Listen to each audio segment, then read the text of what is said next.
What's up guys? Today is going to be a really good one. I started to learn from others video series with a goal to try to learn from other people who've done it all and done it ahead of us. I want us to hang around them just a little bit longer, and by being in their environment, hopefully some of their mindset, their beliefs and way of thinking will seep into us to help us become better versions of ourselves. So today we're going to learn from Lux, Mark Cuban and Kevin O'Reilly on some key money and investing advice. Enjoy!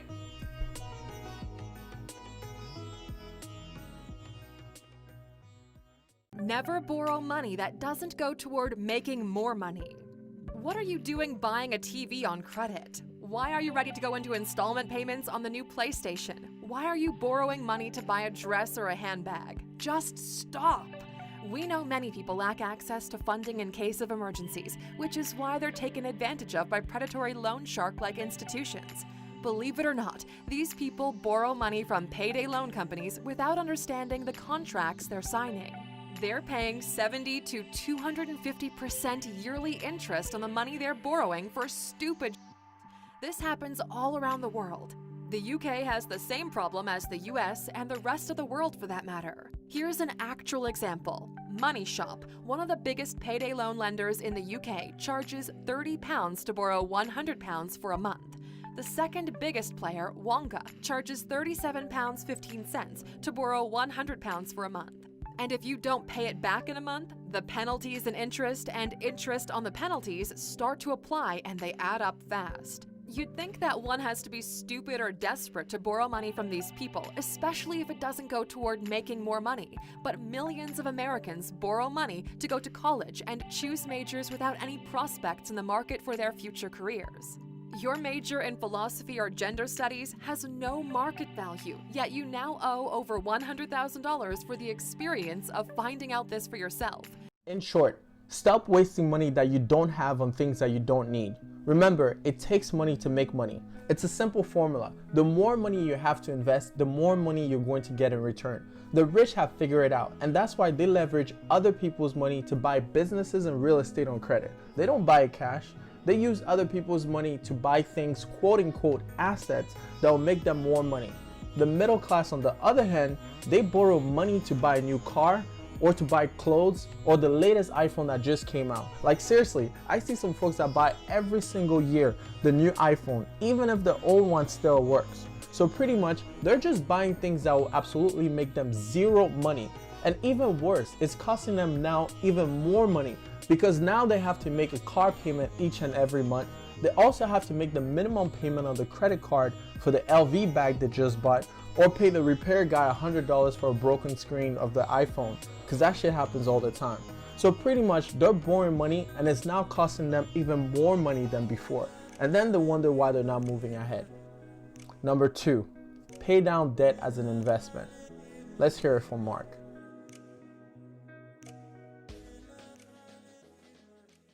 The best way to get a return, let's just say you have $50,000 in cash. It could be 10, it could be 100, but let's use 50. First thing I would do is pay off all your credit cards, because that's costing you 18%. That's what John and Sally should do first. Most don't, right? There's more credit card and student loan debt relative to personal income than there's ever been in the history of the United States. Second thing you do is you use the transactional value of cash. A lot of people say, you're losing money to inflation when you just have cash in the bank. Completely disagree. I know I'm going to be buying a bunch of toothpaste for my family. I know toilet paper. I know all the consumables that I have. I can take my cash and go get a better value. I can take my cash and go buy service. Store up? Yeah, why not? I mean, how much space does toothpaste take, but you're going to spend. But that's the whole thing. The time it takes just to figure out your budget, which nobody does. The time it takes just to analyze your spending habits, you can get a better return and you'll end up with more cash than trying to fight the John Paulsons of the world and these guys who have hundreds of analysts who are working for them. Why would you try to do better than them? You can't win. You can't. So if your goal is to achieve financial freedom, it's imperative for you to understand one simple rule. You need to invest. There's no way around it. Now, there are different ways on how you can go about investing. And if you haven't already watched my video, Investing for Beginners, I definitely recommend watching it to get the very basics of investing. When you invest, the goal is for you to get a return. You can perhaps invest in the stock market and hope to get 8 to 10% return if you're lucky, But if you have a credit card that's charging you 18 to 25% in interest, you're way better off paying that off first than investing in the stock market. And you know why? Because a guaranteed return of 18 to 25% is way more attractive than the probability of an 8 to 10% return in the stock market. It's just common sense.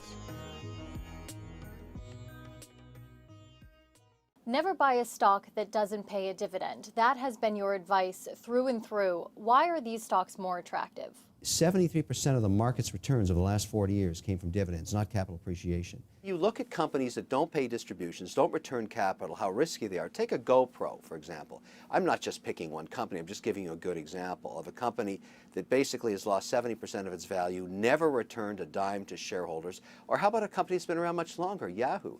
Never paid a dividend. It's never made money for anybody except all the CEOs that have gone through there and got whacked. It's just a rotating door where management extracts capital, never returns any to shareholders. And I look at that and say to myself, why don't I just avoid that altogether? If it doesn't pay a dividend, I know that 71% of the time all the returns come from dividends. Why should I own a stock that doesn't pay a dividend? And I never will. I will never buy a stock in my life that doesn't pay a dividend. If it's not returning cash to me, it's a speculation. And if a manager can't send me cash, I'm not interested. So the goal is to invest for cash flow. Most people trading their time for money. If you don't create passive income, like Warren Buffett said, you'll work until you die. It's sad, but it's the truth. Earn, save, and invest repeatedly, and that's the key to financial success. So that's it, guys. I hope you guys really enjoyed this new video series. Please comment below and let me know which advice did you agree or don't agree with. And more importantly, thank you to all my subscribers for all the support I've been receiving. I wouldn't be here without you. And for those who haven't subscribed yet, what the heck are you waiting for yet? Hurry up. Thanks. Appreciate it. See you later.